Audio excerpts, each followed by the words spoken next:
Hello everyone, good morning সবাইকে। এখন বাজে সকাল 6টা। আর আজকে আমি একটা ছোট্ট ব্লগ নিয়ে চলে আসলাম তোমাদের রিকোয়েস্টে। তো চলো প্রথমে আমি আমার শ্বশুরবাড়ির বাগানটা ঘুরে দেখাই তোমাদের। এই যে দেখছো, এই বাড়ির পেছনে পুরোটাই হলো ফুল বাগান। এখানে অনেক অনেক অনেক ফুল হয়, শীতকালে তো অনেক ফুল হয়। তারপর ব্রাশ করে নিচ্ছিলাম আর একটু হাঁটাচলা করছিলাম, কারণ এখন যে ওয়েদারটা, একটা সুন্দর মৃদু হাওয়া আছে আর গাছের ছায়া আছে, একটু পরই এত গরম আর এত রোদ উঠবে কি বলবো। বিশেষ করে গরমের দিনে ভোরবেলায় উঠে ভোরবেলায় যে একটা মৃদু হাওয়া বয়, সেই হাওয়াটা যখন গায়ে লাগে ভীষণ আরাম লাগে আমার। তো ফ্রেশ হয়ে আমরা চা খেয়ে নিয়েছিলাম, আমি আর আমার হাজব্যান্ড। আর আমার হাজব্যান্ডই কিন্তু আমাকে চাটা বানিয়ে দিয়েছিল। সো চাটা খেতে ভীষণ ভালো হয়েছিল, সেই জন্য আমি ভাবলাম তাড়াতাড়ি করে বাসনটা মেজে ফেলি, কারণ একটু পরেই ভীষণ গরম পড়বে, তারপর আর কলপারে টেকা যাবে না। সকাল সকাল ঘুম থেকে উঠে বড়োর হাতে চা খাওয়ার কিন্তু একটা আলাদাই অনুভূতি, তার সাথে ভালোবাসাও আছে, বুঝলে? এসাদের ভাগ হবে না। আর এই বাড়িতে আমি এখন নতুন সদ্য এসেছি, তো আমি তেমনভাবে কিছুই জানি না, তাই আমার হাজব্যান্ড আমাকে অনেকভাবে হেল্প করছে। আর প্রত্যেকটা মেয়েরই বাবার বাড়ি থেকে শ্বশুরবাড়িতে আসতে একটু সময় লাগে মানিয়ে নিতে, এটা আমরা সবাই জানি। সো সেক্ষেত্রে আমার বর কিন্তু আমাকে ফুল সাপোর্ট করছে। তোমাদের সাথে গল্প করতে করতে কিন্তু আমার বাসন ধোয়া কমপ্লিট হয়ে গেছে। আর বাসন তেমন কিছুই না, আমরা যেহেতু দুজন তাই দুটো কাপ আর যেটাতে চা করেছিলাম সেটাই ছিল।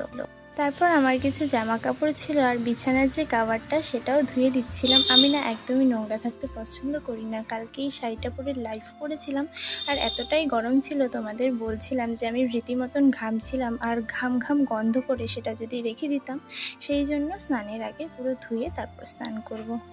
আর কি বলতো, এটা আমি আমার মায়ের থেকে শিখেছি। গামলার মধ্যে নির্মাল জল দিয়ে তারপর জামা কাপড় দিয়ে যদি পাড়াই, তাহলে নাকি জামা কাপড় খুব তাড়াতাড়ি পরিষ্কার হয়ে যায়।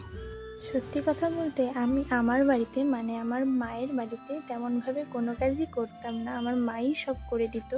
আর যেহেতু এখন শ্বশুর বাড়িতে আছি, তো আমাকে তো নিজেরটা নিজেই করতে হবে। আর আমি যেহেতু আমার শ্বশুর শাশুড়ির সাথে থাকি না, আমার বরের আলাদা বাড়ি আছে, সো আমার বরের আর আমারটা নিজেকেই করতে হবে, তাই না? তোমরা আমাকে অনেকেই ভিডিওতে জিজ্ঞেস করেছো যে তোমার শ্বশুর শাশুড়ি কোথায়। তো তারা একটু দূরে থাকে, মানে আমার বরের বাড়ি থেকে তাদের বাড়িটা একটু দূরে।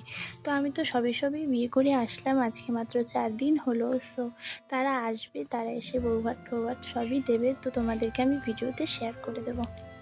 তোমরা আমাকে অনেক দিন ধরেই বলছিলে কেন ভিডিও আসছে না, কেন নতুন ব্লগ আসছে না। আসলে কি বলো তো, আমি না একটু চাপে ছিলাম, সাথে আমার মায়ের যে শরীরটাও খুব একটা ভালো ছিল না, তো তেমনভাবে না আমি ব্লগ করার সময় পাইনি। তো এখন থেকে আস্তে আস্তে ব্লগ দেওয়ার চেষ্টা করব।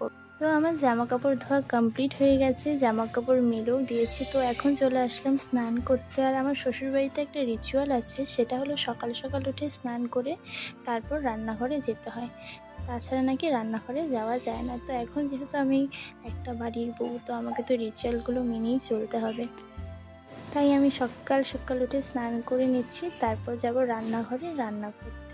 আর কি বলতো, সকালে স্নান করলেও একটা মজা আছে, যেহেতু গরমকাল আর সকালবেলায় না কলের জলটাও ঠান্ডা থাকে। আমার শ্বশুরবাড়িতে তো একদম ডিপ কল, মানে শ্যালো কল নয়, তাই জলটাও ভীষণ ঠান্ডা।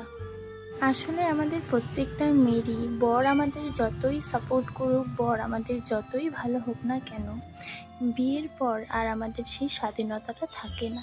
কারণ আমরা যখন বাবার বাড়িতে থাকি তখন নিজের স্বাধীন মতন চলতে পারি, কিছু যদি করতে ইচ্ছে করে বা করতে না দেওয়া হয়, তখন আমরা মা বাবার ওপরে রাগ দেখাই। কিন্তু শ্বশুরবাড়িতে কিন্তু সেটা হয় না।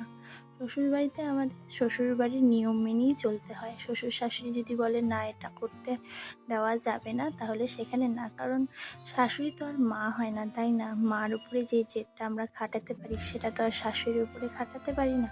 সে অনেকেই বলবে কেন শাশুড়ি মায়ের মতন করে দেখলেই মা হয় না, এটা আমি মানি না, কারণ মা তো মাই হয়। তো তোমাদের সাথে গল্প করতে করতে আমার স্নান করা কমপ্লিট হয়ে গেছে। স্নান করে জামা কাপড় ছেড়ে চলে আসলাম ঘরে। আর মুখে তেমনভাবে আমি গরমে কিছু মাখি না, এই পন্ডস পাউডারটুকুই মাখি, কারণ গরমে যদি এখন আমি ক্রিম মাখি তো মুখটা পুরো ঘেমে ক্রিমগুলো গলে গলে পড়ে যাবে, সেই জন্য এই পাউডারটা ইউজ করি। আর আমার না এখন টিপ পরতে কেন জানি না ভীষণ ভালো লাগে। আর লাল টিপ তোমরাও আমাকে কমেন্টে বলো পরলে নাকি আমাকে ভালো লাগে, তাই একটা ছোট্ট লাল টিপ দিয়ে নিলাম। এবারে দেবো লিকুইড সিঁদুর, কারণ আমার মাথায় না এক গাদা সিঁদুর দিলে মানে এমনি যে নর্মাল সিঁদুর হয়, রিয়াল সিঁদুর, সেটা দিলে না প্রচণ্ড চুল ওঠে। তাই আমি এখন এটাই দিচ্ছি, যেহেতু বাড়িতেই থাকবো আর আমি খুব সিম্পলভাবে থাকতেই পছন্দ করি। আর সকাল সকাল তো তেমনভাবে সাজার কোনো প্রশ্ন ওঠে না। তো যাই হোক বন্ধুরা, তোমাদের ব্লগটা কেমন লাগলো অবশ্যই আমাকে জানিও। আর ব্লগটা যদি ভালো লাগে ব্লগে একটা লাইক করে দিও। দেখা হবে নেক্সট ভিডিওতে। Tata bye.